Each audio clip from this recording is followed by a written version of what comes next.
Standard Hopital rule applies when the fraction gets close to 0 over 0. That's an indeterminate form, but remember there are lots of indeterminate forms, places where it just depends whether that goes to 0 or that goes to 0 faster. Same thing happens when it goes to infinity over infinity. The question is which one goes faster, or 0 times infinity, or infinity minus infinity, or 0 over 0, 0 to the 0, or 1 to the infinity. So let's just practice a few of those.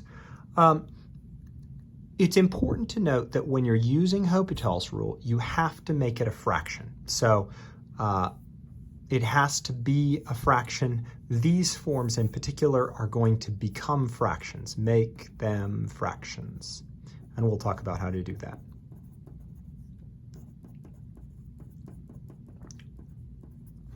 Okay, so this is already a fraction. You might notice the numerator is going to negative infinity. The denominator is going to infinity, but which one really goes faster? Well, we can apply Hopital's just like this. It's fair for both terms to be going to infinity. If you really wanted to, you could flip them. 1 over infinity is 0, right? And you could make it classic Hopital's rule. The limit doesn't change. Derivative of natural log is 1 over x. Derivative of 1 over x squared is negative 1 over x, negative 2 over x to the third. Now it's fair to use a little algebraic simplification here. I don't want to go on forever. So this is 1 over x times negative x to the third over 2. Well, that really simplifies to negative x squared over 2. Clearly substitution works there and the limit's 0. And you could plug in values nearby or watch a graph and you could see that this is really actually getting close to 0. Often it doesn't come like that. It comes in a form where it's 0 times infinity and you have to recognize that. So you have to see something like this and you need to manipulate it algebraically so that it looks like a fraction. Natural log of x. X is the same as dividing by 1 over x, right? Dividing by 1 over x is the same as multiplying by the reciprocal. Now, see, I have a negative infinity over infinity. Now, the hypotheses of Hopital's, this indeterminate form, differentiable are satisfied. So I'll now use Hopital's. That's why I have the LH here in my notation, because you sometimes are going to have this chain of things if you're looking back at your own work, or heaven forbid somebody else is trying to understand what you wrote. It's sometimes really helpful to say, oh, this is what's happening here. Don't look for some algebraic cancellation here. I actually took the derivative. Now, often when I take the derivative, just to keep things simpler, I'll write that as x to the negative 1, negative x to the negative 2. Makes it a little tidier. Then I'm going to have another algebra step, right? X to the negative 1 minus negative 2 is actually x to the 1. Substitute in 0, and we're golden.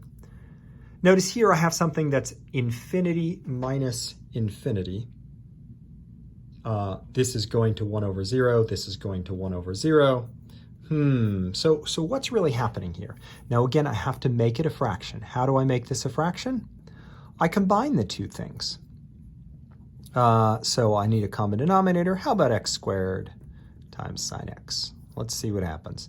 The numerator is now sine x minus x squared.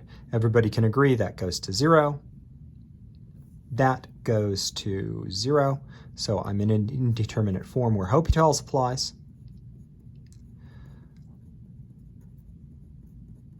Write my limit. Derivative here is cosine x minus 2x over, let's see, I have to use a product rule here. 2x, hope I can remember the product rule. Derivative first times the second plus the first unchanged derivative of the second. Okay, let's see what happens here. So as x goes to 0, I think I have 1 minus 0 over, this is 0 times 0 plus 0 Uh-oh. So now what I'm getting is I'm getting something that is an indeterminate form. The right side, that limit doesn't exist, right? What does that mean? Right, this is not an indeterminate form. That means the left-hand side doesn't exist. Now this, okay, this you can see is probably shooting off towards positive or negative infinity. Let's pay real close attention to the direction by which these things are going. Okay, so this is going to 0, this is going to 0, but this is going to 0 from the positive direction. That's going to 0 from the positive or negative direction. So since I don't know whether that's coming from the positive or the negative direction, I'm just going to put this limit does not exist. It's possible that it shoots off to positive infinity or negative infinity, but we know that limit doesn't actually exist. Okay? Remember, one of the hypotheses, one of the conclusion restrictions of Hopital's rule is that the right-hand limit has to exist, and this one doesn't. Okay, how about this one? It's this last form, right? So this is going to be sort of 0 to 0. Almost all books have x to the x, so I'm doing one that's slightly different. The way I like writing this down is if you want to pull something out of the exponent, I put it in a natural log. You remember e and natural log undo each other. So I write e to the natural log of 2x. 2x can pull out in front of a natural log. I'm going to write a bunch of steps here. Okay, and so what I have is e natural log of x times, 2x times natural log of x. Well, this should remind you of this kind of problem, right? And I'm actually going to bring my limit inside the e. So this is e to whatever the limit as x goes to 0 from the positive side of natural log of x over 1 over 2x is. Now this is a limit that is negative infinity over infinity. So now I'm going to apply Hopital's rule. E to the limit as x goes to 0 from the positive side of x to the negative 1 over, this is, negative 1/2 x to the negative 2.